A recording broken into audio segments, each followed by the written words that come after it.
사람이 성령은 하나님이 아니라고, 이 안식일 교회가 성령을 하나님으로 믿기 때문에 사탄을 믿고 있는 것이라고 이렇게 주장하고 있습니다. 자, 그래서 이 성령 하나님을 우리가 이해할 때 성경적으로 그분이 과연 신성을 가진 하나님이시냐, 이걸 우리가 바르게 이해하는 것이 필요합니다. 성령의 인격을 바로 이해하는 것이 필요합니다. 성령은 인격을 가지신 하나님이십니다. 우리가 일반적으로 인격을 가졌다 할 때 인격의 우리 3요소를 뭐라고 말하죠? 인격의 3요소. 뭐라 그래? 우리 인격적인 존재다. 우리 인격체다 할 때는 그 중요한 요소가 뭐가 있어요? 지성과 감정과 의지를 가졌느냐. 이 지정의를 가리켜 우리가 인격의 3요소라 그러잖아요.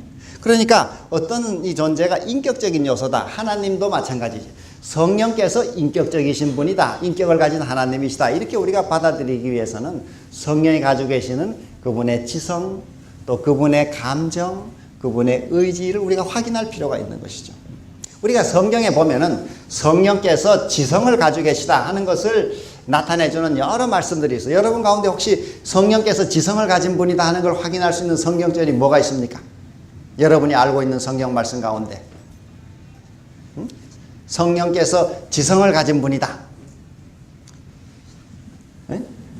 대표적인 말씀 여러분 하나 잘 기록해 주세요. 고린도전서 2장 10절 11절. 성령은 하나님의 깊은 것이라도 통달하신다. 이 성령께서는 하나님의 깊은 비밀도 다 통달하시는 그런 지성을 가진 분입니다. 또 요한 14장 26절 성령께서 모든 것을 우리에게 가르쳐 주신다 이렇게 했습니다.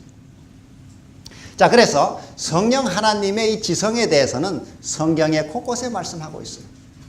그리고 성령께서 감정을 가진 분이다. 이건 어디서 확인할 수 있겠습니까? 성령이 감정을 가지고 계신 분이다. 로마서 8장? 네, 좋은 대답하셨어요. 로마서 8장 26절. 우리 로마서 8장 26절에 보면은 성령께서는 우리의 감정을 가진데 거기 뭐라고 말씀하셨습니까? 이와 같이 성령도 우리가 마땅히 빌 바를 알지 못하나 성령이 우리를 위하여 말할 수 없는 탄식으로 우리를 위해서 간구하시느니라. 성령은 이처럼 우리를 위해 간구해 주신 분이에요. 또 저 에베소 4장 30절에도 하나님의 성령을 근심하게 하지 말라. 너희가 그 안에서 구속의 날까지 인치심을 받았느니라. 성령은 우리에게 이처럼 정말 말할 수 없는 탄식으로 우리를 위해 간구도 하시고 또 근심도 하시고 걱정도 하시는 감정을 가진 분이시죠. 감정의 요소가 있는 분이에요. 자, 그러면 성령이 의지를 가지고 계시다. 그건 어디에 나와 있죠? 성령이 의지를 가지고 계시다. 성령도 의지를 가지고 계셔요? 자기 의지가 있어요? 그 어디서 확인할 수 있어요? 성경 어디에서? 네? 예를 들면 여러분 저 고린도전서 12장 11절 12장에 보면은 거기 성령의 은사가 많이 나옵니다. 같은 성령으로 어떤 사람에겐 지혜의 말씀을, 어떤 사람에겐 지식의 말씀, 어떤 사람 병 고치는 은사를, 어떤 사람 방언하는 은사를, 어떤 사람에게는 능력 행함을, 어떤 사람은 영들을 분별함을, 또 뭐 방언 통역함을 등등 많은 은사들을 말씀하신 다음에 그 은사들의 마지막에 뭐라 그랬어요? 이 모든 일은 같은 한 성령이 행하사 자기의 뜻대로 각 사람에게 나눠주신다 이렇게 했어요. 자기의 뜻이, 성령이 자기의 뜻대로 하시는 것입니다. 자기의 의지가 있는 것이죠. 우리 그리고 사도행전 13장 또 사도행전 16장 20장 곳곳에 보면은 성령이 가라사대 내가 불러 세우는 사람을 따로 세우라. 바울과 바나바를 따로 세우라. 또 뭐 성령이 아시아에서 말씀을 전하지 못하게 막으셨다. 이런 등등의 말씀을 보면은 성령은 자기의 의지를 가지고 계신 분임을 분명히 알 수 있어요. 그래서 성경에서 우리는 성령이 지성과 감정과 의지의 모든 요소를 가지신 인격적인 하나님이심을 알 수 있습니다.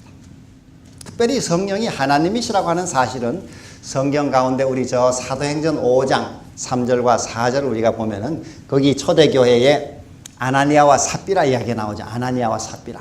그 아나니아와 삽비라가 초대교회에 아주 은혜를 받아가지고 이 사람들이 자기의 땅값을 하나님께 바치기로 했습니다. 그 땅값을 바치기로 했는데 이 사람이 땅값을 바친 결심을 한 다음에 이 아나니아와 삽비라가 땅을 팔아보니까 욕심이 생겼습니다. 땅값이 얼마 정도 나왔을까요? 그 사람들 땅 판 값이. 우리 저 뒤에 한번 대답해 보세요. 땅값 한 게 얼마나 돈이 나왔을까요? 땅값이. 모르죠. 그건 모릅니다. 성경이 안 나오니까 알 수가 없어요. 그런데 뭐 예를 들어 한 10억이 나왔다. 10억 원이. 근데 10억 원을 돈을 이제 만져보니까 이 두 부부가 욕심이 생긴 것입니다.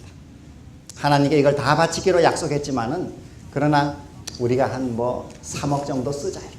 뭐 7억만 바쳐도 어떻게 알겠느냐 이렇게. 그것도 큰 돈인데. 그리고 이 사람들이 돈 얼마를 따로 숨겼습니다. 여러분 집에서 남편 아내 간에 또 부모 자녀 간에 친구 간에 하나님께 약속한 다음에 그 약속에 대하여 이렇게 우리가 마음을 고치고 그것을 주님께 약속을 이행하지 않는 일이 없어야 되겠습니다. 초대교회는 하나님의 능력이 직접적으로 나타났습니다. 베드로가 물었어요. 이게 네가 땅 판 값이 다냐?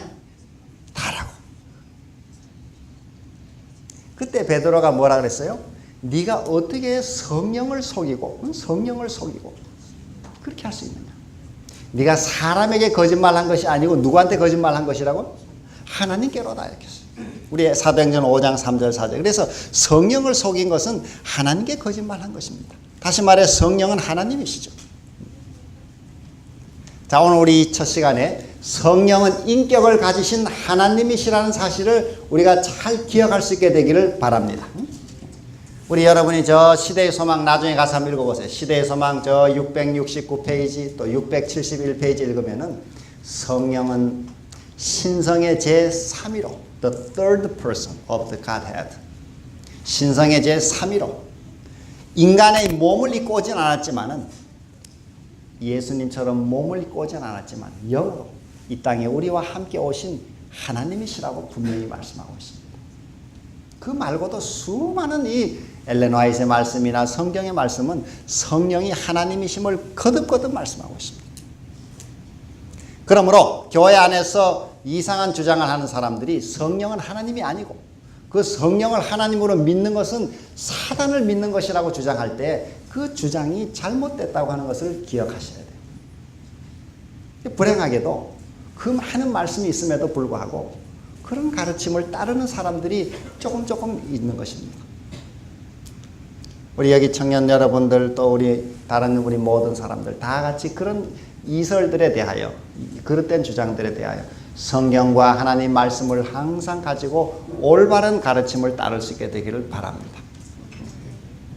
제가 지난 주말에도 저기 호남의 그 남선교회라고 하는 교회 제가 한 주일 사경회하고 이제 오면서 천안에 잠깐 제가 아는 집에 들렸습니다. 그러니까 일부러 들린 이유는 거기에 그 삼위일체를 안 믿는 교인들이 따로 예배를 드리는 사람들이 있습니다. 또 제가 아는 한 가정이 또 그렇게 그 일을 하고 있어요. 그 내외가. 그래서 제가 그 집에 일부러 찾아가서 제가 그 집에 하루 자면서 좀 일부러 얘기를 하고자 들린 것입니다. 물론 그분들이 뭐 크게 잘못되고 나쁘고 악한 사람들이 아니에요. 그렇지만은 그러한 가르침에 자꾸 이 고집을 하다 보면은 크게 두 가지 문제가 생기는 것입니다. 첫 번째로는 이 하나님에 대한 이해가 잘못된 이해를 갖게 돼 있어요. 신관이 잘못되게 돼 있어요.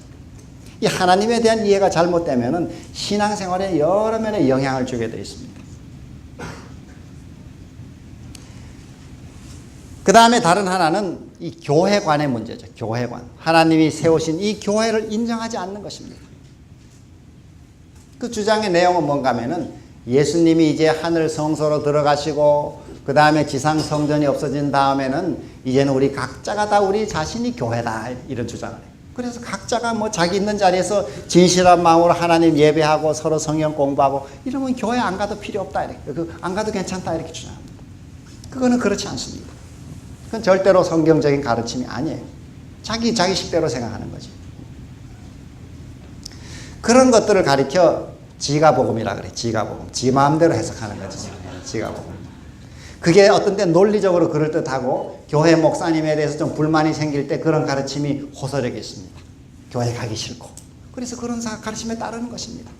여러분은 결코 그런 가르침에 미혹돼서는 안 됩니다. 저는 그 가정이 매일 제가 기도하는 것은 속히 바른 성령의 깨우침을 통해서 빨리 신앙을 회복하기를 제가 기도하는 것이에요. 그러나 한번 그런 가르침에 자꾸 빠지기 시작하면은 그 주장을 하는 사람들의 논리가 매우 강합니다. 그리고 특별히 교회 생활에 스스로 성경과 예언의 신을 직접 연구하지 않으면, 그리고 교회 지도력에 이 하나님이 세운 교회에 대한 믿음을 잃어버리면은 그런 가르침에 빠지는 것입니다. 특별히 교회 나가서 별 재미가 없고 뭐 교회 또 여러 속상한 사람들 생기고 하면은 그런 가르침에 빠지는 것이죠.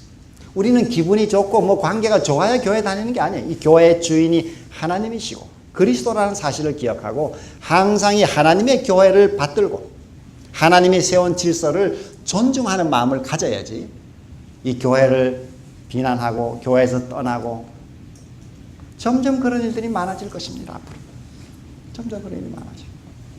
제가 미국에 있는 동안에 제가 여러 그 미국에 좀 개인적으로 신앙도 좋고 또 이 의사로서 봉사도 많이 하는 이런 몇 가정들 이렇게 만나보면은 자기는 대총회가 돈을 하나님의 뜻대로 제대로 안 쓰는 것 같아서 11조를 안 바친다 이렇게.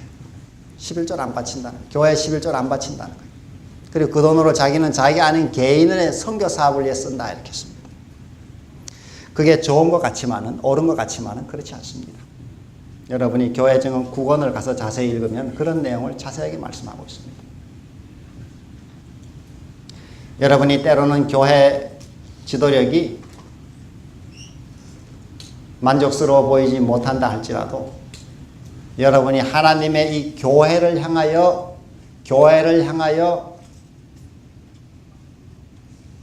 그릇된 태도나 또 질서를 부인하는 태도나 그런 이 반역의 정신을 갖게 되면은 결국은 멸망으로 떨어집니다. 결국은 멸망으로 떨어집니다. 그래서 이 하나님에 대한 올바른 이해와 이 교회에 대한 올바른 이해를 우리가 항상 같이 가지고 나가야 합니다. 자, 그러면 어떻게 그러면 성부, 성자, 성령이 삼위가 하나이신가? 어떻게 그 삼위가 하나이신가? 우리가 구약 성경 우리 신명기 6장 한번 4절을 봅시다. 신명기 6장 4절. 신명기 6장 4절을 읽어보시면은 거기 다음과 같이 말씀하고 있습니다. 신명기 6장 4절에 한번 읽어보세요. 우리 다 같이 크게 한번 읽어보십시다. 신명기 6장 4절. 이스라엘아 들으라. 시작. 이스라엘아 들으라. 우리 하나님 여호와는 오직 하나인 여호와시니. 또 다른 성경에는 유일한 여호와시니 이렇게 했어요. 여기 이제 구약의 히브리 말로 하나다 또는 유일하다 하는 말이 두 가지가 있습니다. 히브리 말로 두 가지가 있어요. 하나다. 이 뭐가 있냐면 하나는 에하드란 말이 있어요. 에하드. 우리 한번 이런 용어들을 잘 기억하면 좋아요. 에하드란 말이 있고 또 하나는 야히드란 말이 있어요. 야히드. 이 에하드라는 말은 이 개체가 딱 한 개밖에 없다는 게 아니고 개체가 하나, 둘, 또 어떤 셋, 어떤 때는 뭐 다섯, 어떤 때는 백, 천, 수만 이렇게 개체가 많지만은 이 모든 개체들이 하나로 딱 일체되어 있는 그것을 가리켜 하나라 그럽니다. 그걸 에하드라 그래요. 그렇게 하나인 경우를 에하드라 그래요. 예를 들면은 저 출애굽기 24장 3절에 가면 모세가 하나님께 산에서 지시를 받고 내려와서 백성들에게 그 지시를 전달했습니다. 그랬더니 온 백성이 한 목소리로 응답을 했다 이렇게 했어요. 거기에 한 목소리 할 때 그 하나가 에하드예요. 백성들의 수가 많잖아. 그렇죠? 뭐 200만 명이 되고 수많은 사람들이지만 그들이 개체는 많지만은 일체된 한 목소리로 대답하는 이런 걸 에하드라 그럽니다. 또 다른 경우에는 우리 창세기 2장 24절에 보면 이러므로 남자가 부모를 떠나 그 아내와 연합하여 둘이 한 몸을 이룰지니라고 한 몸 할 때 하나가 에하드입니다. 남편 아내 개체가 둘이죠. 두 명의 개체는 둘이지만은 한 몸이 되라. 요걸 에하드라 그래요. 자, 그런데 아까 말한 신명기 6장 4절에 우리 하나님 여호와는 오직 하나인 여호와시니 할 때 그때가 원말로는 뭐라고? 에하드 하나님이라는 거예요. 에하드. 하나라는 거예요. 그러니까 에하드라는 말은 하나님이 딱 한 존재만 계신 게 아니고 그분이 성부, 성자, 성령 이렇게 계시더라도 일체되어 일하는